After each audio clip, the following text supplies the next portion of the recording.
Hi guys, good morning. I'm with my friend Chilean. So today guys, we will saan tawag dyan, Che?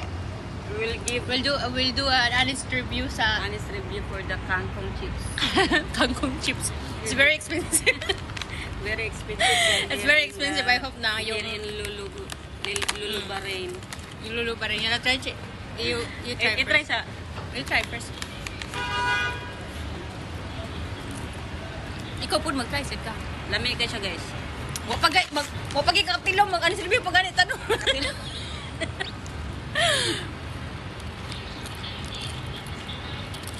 Nga flavor ni? This salt and vinegar. And vinegar.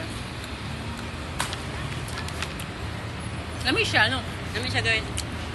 Crunchy. Crunchy siya, then you see it guys, it's a real kangkong talaga siya guys na Pero alam ko, may ibang flavor to siya guys. Meron siyang plain. yeah. Kasi medyo maalat siya na maasim kasi nga may flavor siya na salt with vinegar. Doon sa mga dun sa maasid, I recommend the plain one. Siguro mas masarap. Yeah. But for me, this is the best. You can try this one guys in Lulu. Here in Godebia branch, we're here sitting outside.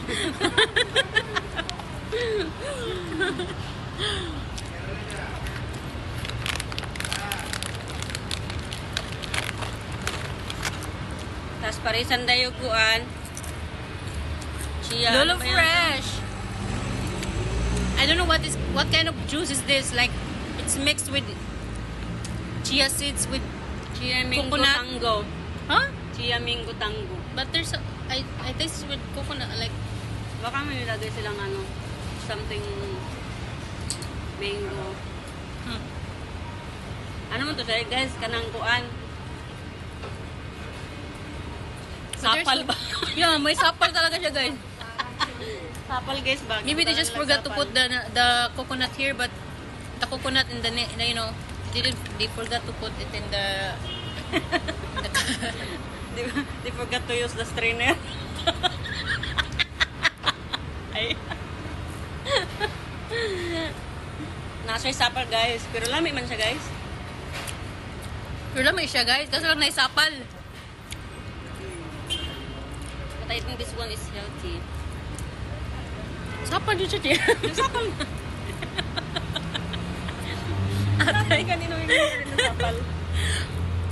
Yeah, that's all guys. Oy, naka kaong sapal.